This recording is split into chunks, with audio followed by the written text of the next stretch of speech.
after this. So yeah. Okay, bet. Got you. That's the beauty of these episodes. So, and speaking of episodes, hey y'all, hey, it's another episode of Bonafide Her Podcast featuring the one and only Darius Horton. What's up? What's up? What's up? Oh man, that's a crazy introduction. I love it. What's up, y'all? How y'all doing? I had to wing it, just like just wing it with it. So, Yeah. Nah. I'll be watching. I'll be tuned in. You always fun. It's always exciting. I appreciate it, sir. But how you Yeah. doing today? I'm good. I can't complain. How about yourself? We blessed to be alive. Another day, another dollar, another blessing. Hello. Amen. So let's get started. So Darius, can you tell people how you got to where you are in your sports story?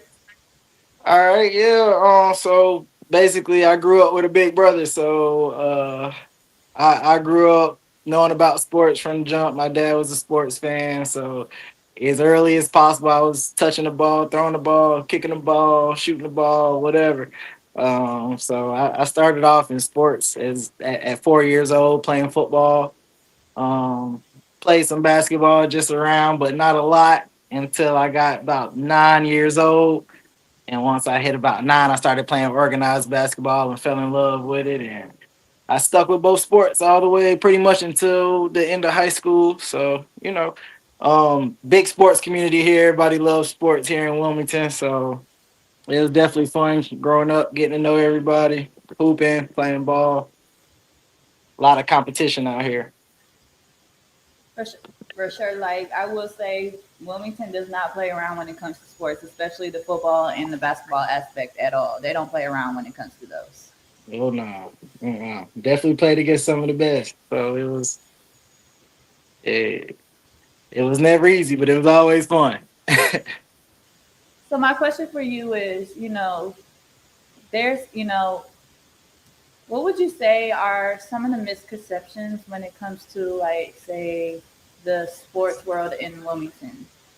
I got you. So, I'd say one of the biggest misconceptions is that we can't, we don't have D1 athletes like in skilled positions. Obviously, everybody recruits height, but we got a lot of guys that's been under 6 foot, under 6'2", that can really ball. That's been overlooked, and but a lot of our basketball guys play football and end up choosing football, but. Uh, they recruit a lot of only height around here a lot for basketball, and in my opinion, my humble opinion, there'd be a lot more skill in some of those smaller guys that can really go. Who would you say, like, you mentioned it's interesting how we know the same people in the basketball, but also football world because they seem to collide with one another. Who would you Yeah. say are some of the players that you say looked up to or like that you played against that, yo, Oh they yeah. gave me hell, HE double Oh, hockey sticks. oh man, the list is long, but I grew up. I'll say the ones I grew up in direct competition with. So we got Xavier James, my boy Mo. Um, he was definitely one of the best growing up, especially in our younger years. He was hard to deal with. And somehow he used to be on the same team with Kadeem Allen. So, so you had to deal with both of them at the same time when we were younger. Um, but yeah, Kadeem Allen with all growing up, he wasn't always as tall as he is as an adult, but his arms have always been as long as they are. So he played those passing lanes crazy. You had to really know how to protect the ball if you was playing against him.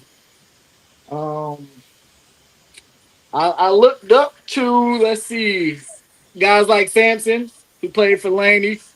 Um, some people might know him. He was a great baseball player, so more people might know him for that. But he used to could jump out the gym. He'd always light up the gym during the basketball games, especially those famous Laney versus Hanover games that standing room only.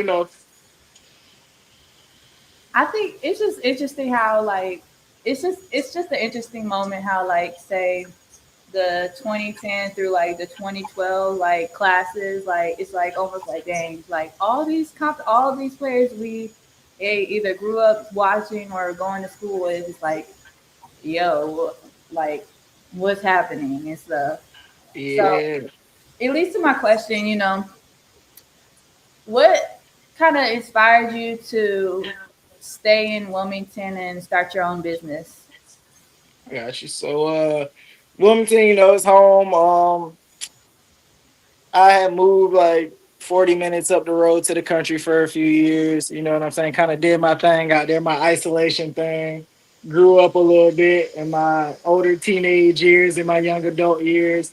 And then when I came back, probably like 2014, 2015, um, you know, just having all these ties to home really made it easier for me to start businesses, try different avenues of making a living or whatever. So I kind of started off with a construction business, an exterior construction business. And in the past few years, I transitioned to a lot of athletic based stuff, training, coaching, and all that. Started coaching basketball when I was 18, but I didn't start coaching football until about 3, 4 years ago. And that just brought about a whole new business for me. Being a lifelong football player until I got a lot of injuries in my high school career. And just from coaching and stuff, people just trust me with their kids, trust that I love their kids. I always worked with kids since I was a teenager. So just between the personal aspect and the knowledge that I was able to gain over all these years of being involved in sports, just really made the business that I'm in now super easy to transition into. For sure. And I just it's I mean, growing up, you didn't see like a lot of. Honestly, I know for me growing up, you didn't see like a lot of people that wanted to kind of help train people and stuff, Yeah. especially. But now, like at in this day and age, you see a whole bunch of trainers and everything. But what would you say the difference from the era that we grew up either playing in, that style versus, the style of coaching and training in this era? Yeah, I know some people had some very involved coaches when we were growing up. Um, I had Coach Mike; he was one of mine, but it was kind of at practice and structured thing. Like we wasn't going to see Coach Mike outside of practice and getting work in. You know what I'm saying? I don't know what other people coaches was doing or what kind of programs they had, but when we were younger, you go outside to the court, the most popular court that you can get to, where the most run getting ran, and you go get it in for as long as you can stand it. You know what I'm saying? So that's kind of how we grew up, and we were able to unlock our athletic abilities from just that. Playing constantly. And now they don't really go outside that much, and they're not gonna stay at the park and hoop all day long like we used to. So now you kind of got to get them in more structured things so they can still unlock those same abilities. Man, because speaking of which, like back in the day, if you wanted to play, because sometimes it was hard to find a gym. You had to play outside to get Yeah. rough, to get tough. And yes, like a lot of people didn't like playing outdoor, but hey, I mean, if you wanted to hoop, that was where you had, Yeah. unless you had like good connections, unless you had like those connections. But If hooping you was gonna wise, be one of those ones, you was gonna have to hit the outside courts. but you still made sure to get a run in or two for it. So Yeah, my for question, sure. my question for you is, I because I was talking about, I was like, how it's interesting that a lot of people, I don't see a lot of people that speak about like a lot about women hoops, but for you, I see it a lot. I'm like, hey, I'm here Yeah. for the allyship. So for you, what inspired you to support and advocate for women's basketball and sports? Oh man, so I grew up watching a great women's basketball player by the name of Shatara Jackson at Laney High School. Shout out to Um, Turk. yeah, she is a dog. So that was really my first real exposure to women's basketball. Um, And man, I loved watching her play, and I've always loved women hoops since then. My mom's best friend was a real good basketball player around here, named Beverly, and she had a daughter named Nana Rivers. So that was also one of my first experiences paying attention to women's hoops. Nana take me out in the driveway and show me some stuff and whoop me all at the same time in some balls. So yeah, I always been interested in women hoops, man. It's great. And shout out to Nana Rivers. I actually had her on my podcast a while back. She was like in the episode 40. So shout out to Oh Nana. wow! Yeah, she's Oh, oh congrats on yeah. the longevity too. You got a lot of episodes. That's impressive. I'm doing my best. So I'm doing my best. But man, first of all, shout out to Shatara Jackson. I remember like that. You talking about cold killer Yeah, when it comes to the court? She was that. If you know, Han- you know. yeah, for real. Handles, jump shot, Speed. defense, crazy defense, speed. Yeah. Yeah, she was one of the ones. And I also grew up playing alongside Cabrina Truesdale, who is, KB. yeah, you know, I don't even got to say, but if you don't know, she was about 5'1" and could give anybody 30 any day.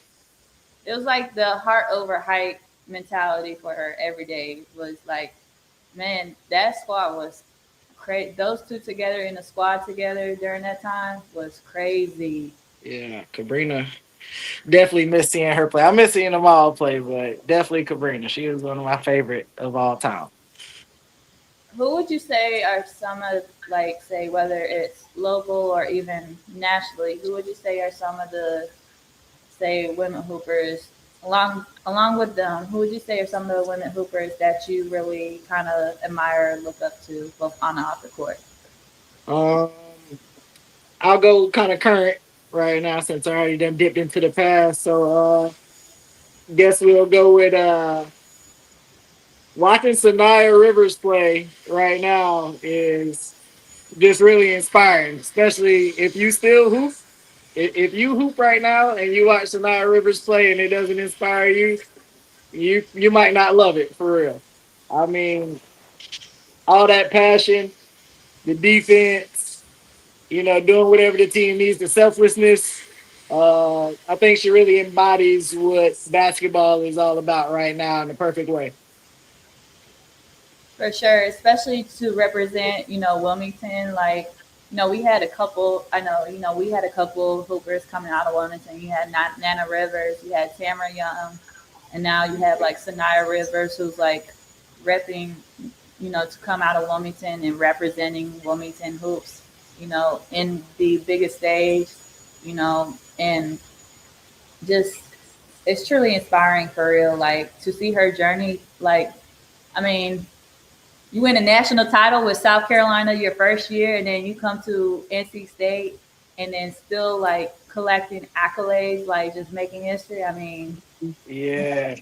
Also, love to watch Zam Jones too. Sad to hear that she leaving NC State, but hopefully she'll be staying in the hoop state. But who knows?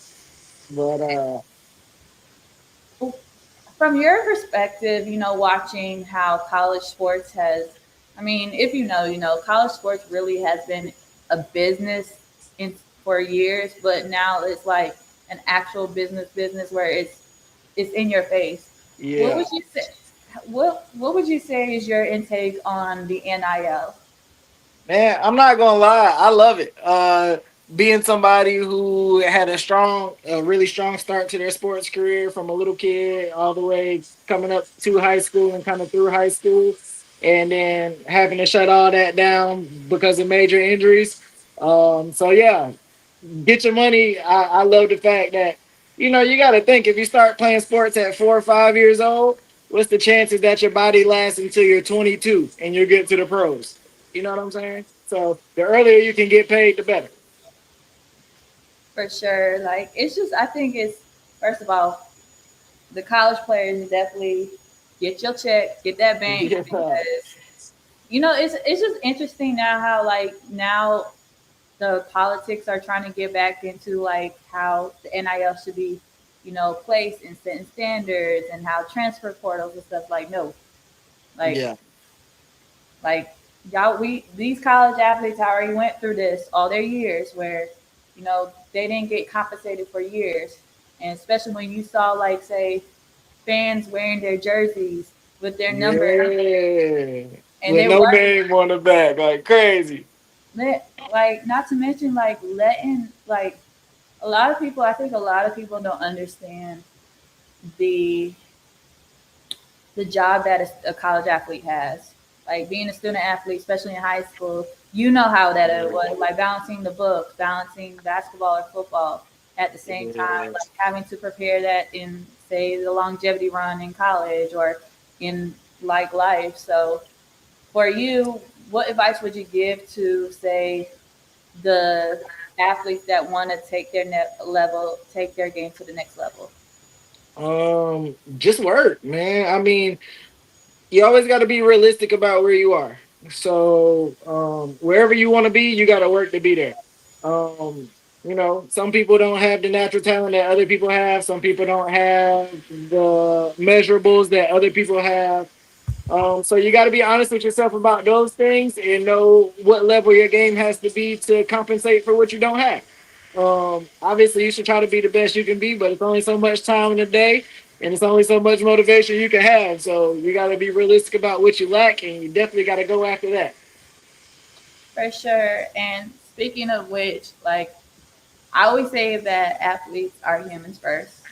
Yeah. And this goes into a deeper level of beyond sports. So, for you, as a trainer, a black man, and a father, how important is mental health to you? Oh, it's very important. You know, when you're handling business, you out there, you already have your athlete. Like, so say if I'm training, I already have my athlete out here. Of course, I'm gonna go hard on them, and we gonna meet the expectations that we have both set, or at least we gonna try to. But say they stop showing up for a week, you know what I'm saying? I'm not going to come down on you hard because you needed a break. Sometimes you never know what people are going through in life, in sports. Um, they have a whole therapist just for sports, like whole mental health professionals that just deal with sports. So it can be a taxing thing mentally, just like regular life can be. Sports can be taxing mentally, especially for children. So yeah, I always feel like you got to keep that first and foremost. Mental health just as important as physical health. So if you think somebody may be struggling mentally, you got to treat that with the same care as if they broke their leg. For sure, because, you know, I think it's so swept under the rug, the importance of mental health, especially when it comes to men and male athletes. Like, it does not get, say, brought up enough, or it's swept under the rug and overlooked. And I just want to honestly take the time for like for a lot of people to recognize how important men's mental health is, but also the athlete's mental health is, because like there's I'm pretty sure, like, and correct me if I'm wrong, I'm pretty sure there's times where like you want to like not be strong all the time, but like just like relax and just like, hey, I need my space. But it's like having that stigma is like almost puts so much pressure to where you got to be strong all the time. And sometimes it's, say, does it get at times like just tiring at times, or would you say it's like it just become normalized? Being a man in general is definitely not for the weak. Because, you know, if it all goes wrong, especially in a family situation, you were supposed to be the one who was strong enough to hold it together. So, yeah, being a man is definitely got a little extra toughness to it in its own way, because being a woman has its extra tough parts to it as well. You know what I'm saying? So, in its own way, it's uniquely hard, uh, just like being a woman is uniquely challenging as well. So yeah, we all got the hard parts that we got to push through, but just got to have a foundation. As long as you have a foundation, you got something to lean on. You'll be all right. Amen, amen. Because God is good all the time. Won't He do it? Yes, He will. Yeah, yes, ma'am. Let me get my tampering for that. I love it, love it. Nah, but Amen. can I ask you a question though? Yeah, go Look, all ahead. right. All right. So, do you remember the first time that we actually met on a basketball court? Yes. Where at? Shit. It was a Yeah, long time see, ago. look, you remember Brigade Boys and Girls Club. Yes, it was because Yeah, brigade, especially up in not the community, but the brigade boys and girls Brigade. near what's it called the near the McDonald's and the Roses. That brigade boys and Yeah. girls in the gym. That's when y'all had. They used to run a team with Freddie Jackson. Used to be the point guard for UNCW. My boy Beyonce, Andreas.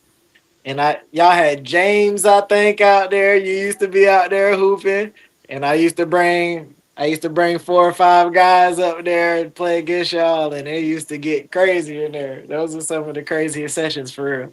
Man, those are the Saturday morning ones because those Yeah. yeah, those ones was the Saturday morning ones because the one that was because everything else was yeah those was the Saturday morning ones. That was I ain't gonna lie, that was an interesting time just because it's like, yo, but I mean, I will say, um, like I think to myself, like that dang, nobody asked me that question in a long time, really. Like yeah, like Jesus Christ, like, whoo.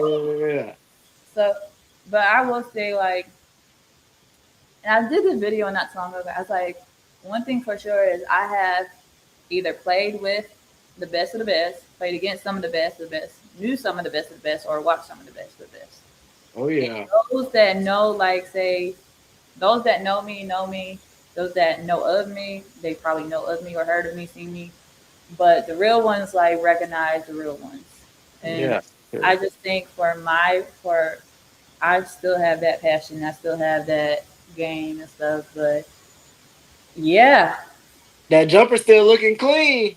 I mean, I mean, when you go, I will say this: when you go to different places to showcase where you're gonna be showcase your talent, but also when you surround yourself where you're gonna be appreciated fully and not tolerated, that is the best feeling. For Is where you go sure. where you are appreciated and not tolerated. So, Yeah. um, what's it called? So, what? And this leads to my question: is that what inspired you to start Nation Business Athletic? So honestly, I saw kind of the training game getting pretty saturated. Coaching, obviously, especially if you're dealing with younger ages, coaching is always not gonna be the best. Um, and some of the real good trainers were kind of so good in the area that they couldn't really get to the younger guys, as much as they wanted to, because we got families, bills, and all that. And if you got guys, if you at that level where you got guys ready to pay that top dollar already, you training NFL guys, NBA guys. It's not that you don't want to train your own community and younger kids, but you got an obligation to your family to go capitalize on the talent and the knowledge that you took all these years building. You know what I'm saying? So I just really felt like some of the 14, the 6-year-olds through 14-year-olds really needed somebody who had knowledge, had a lot of skill, uh, but needed to grow with them the same way they needed to grow. You know what I'm saying? So I just felt like at that time, as I'm growing and ascending, I could be able to help that market of kids just really get skills that they wouldn't get otherwise. For sure, because I think that's an interesting point how you said like in the world of saturated. I'm like, ooh, saturated. Like there's a lot. It's interesting because you see a lot of I think a lot of in this in I mean correct me if I'm wrong in the business in like the area aspect of business is training and coaching. Like some like I'm big on like say you got to find the right ones that actually believe in you both on and off the court, that actually have that good relationship with, like that, Yeah. where if your kid is going to grow up, that it leads to like say, hey, that you made an impact to where they invite you into your wedding and everything. Yeah, exactly. It's almost just as important as, the on the court or the on the field. That bond and that relationship. I think it's just as important.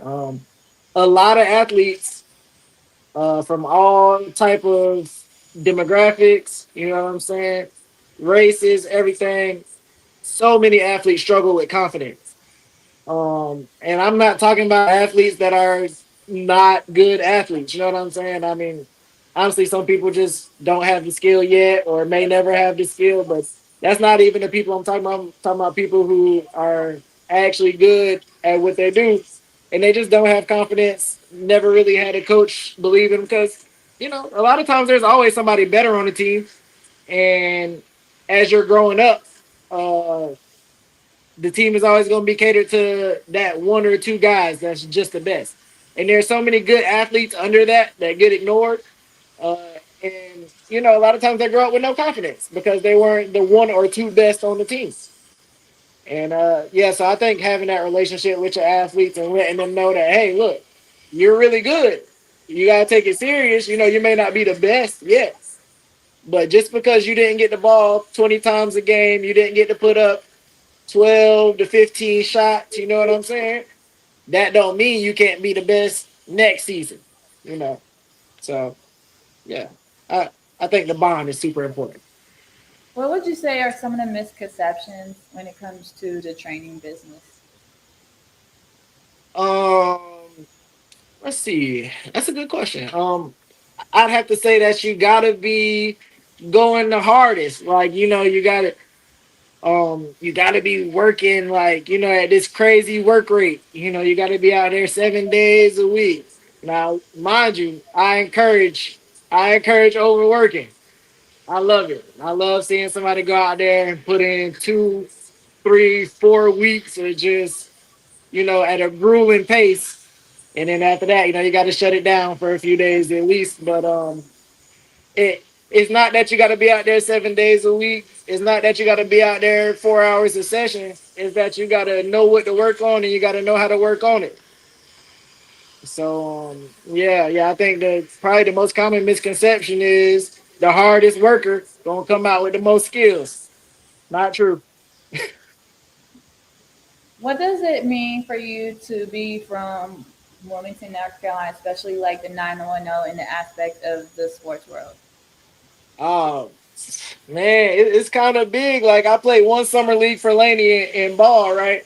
And I'm so 910 that I don't even think about the cultural significance of the area, especially the city. So like when I'm playing summer league for Laney and we got like teams coming or whatever from wherever, and they like, hey, y'all the school that Michael Jordan went to? like, you're like, yeah, bro, I guess. Like, it just wasn't a big deal to us, but it's pretty significant. It's a lot to live up to. Uh, we kind of touched on Elijah Wilson earlier. It's every kid's dream from Wilmington to go out there and go match Jordan on the court. So, for him to be able to drop the same amount of points as Jordan and tie the high school scoring record, that's every kid's dream from around here. So I think it's pretty cool to be from here. Shout out to Elijah, Yeah. Still out there giving them hell on the court. as always, always. He was always younger, but he used to swear, yeah, I'll beat you. He used to tell me every day, yeah, I can beat you. And then I beat him and he make all these excuses. I'm like, bro, you're just 2 years younger. That's all. You'll be way better than me when you get older. He's been doing his thing though overseas, like and just killing it for real. Like I said, shout out to Elijah for real. Like he's killing it overseas and everything. So, and he just got his jersey retired not too long ago. Like, I Soon as mean, that boy got a little height to him, it was over for everybody. so my question for you is, if there was a word or phrase to describe your journey so far, what would it be? I would have to go with grit. Grit, man. Ever since the 10th grade, anything sports related really ain't came easy for me. I had my first injury in 10th grade. Um, ended up facing a lot of D1 recruits that season, even after the injuries. Had a good year that year. Then, like 11th grade, torn ACL. 12th grade, torn ACL. I done tore it again as an adult. So anything I got to enjoy on the field of the court was definitely worked for. Uh, I, I felt pain doing it probably, but I just loved it that much that I pushed through for as long as I could and had as much fun as I could while it lasted.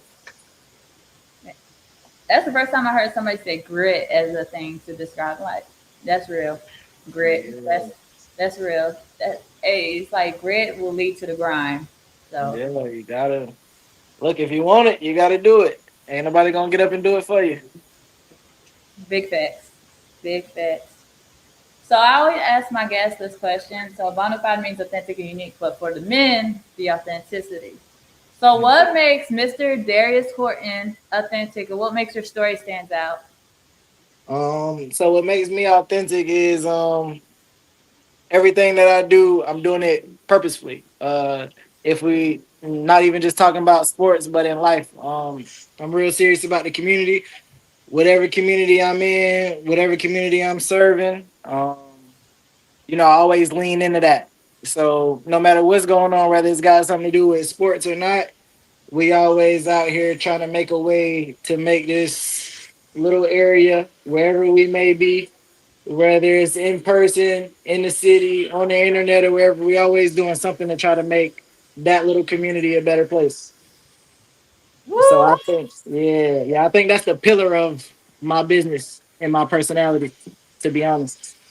You better let them. First of all, speaking of fam, Lajan Bun Senor said the family. Yo, my Yeah. family.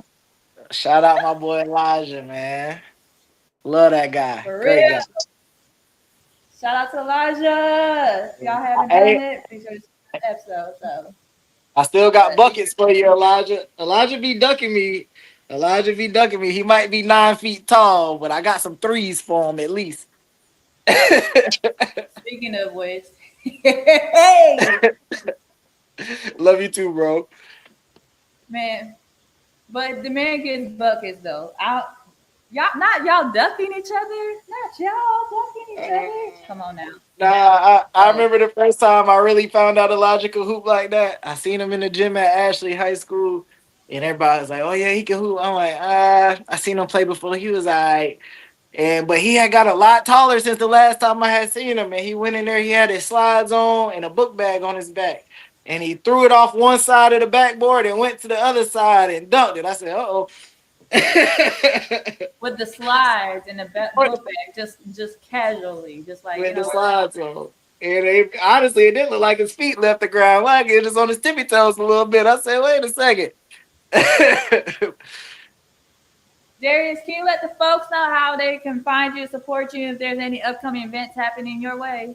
Yeah, so I post all the updates on my Instagram if I got anything going on. My Instagram is Nation Business Athletics at Nation Business Athletics.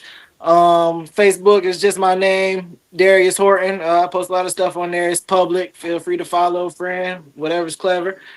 Yeah, I post on the internet, but you can meet me on the grass, you can meet me on the court, you can meet me in the gym. I'm everywhere. Those are my preferred places. Y'all heard it from the man here first. Be sure to follow Darius at Darius Horton on the Facebook, but also follow his business at Nation Business Athletics on the gram. And y'all got a challenge with football and basketball. Y'all know where to find him. You know, Much appreciated, Ash. I enjoy being on this podcast. I enjoy watching them every time you post. Keep going. You're an inspiration to a lot of people. oh, I might cry a little bit later on, but I definitely. First of all, he's crying. Elijah's crying. I'm crying. LOL. So, but thank you guys for tuning in. Be sure to check out the live replay of Bonafide Her Podcast, episode 221, featuring the one and only Darius Horton after this. You can check out the live replay after this on Facebook and Twitch and YouTube, but most likely on YouTube because you can replay anytime, anywhere, any day, period. So be sure to check out the live replay of Bonafide Her Podcast, episode 221, featuring Darius Horton after this. Thank you guys for tuning in. Peace.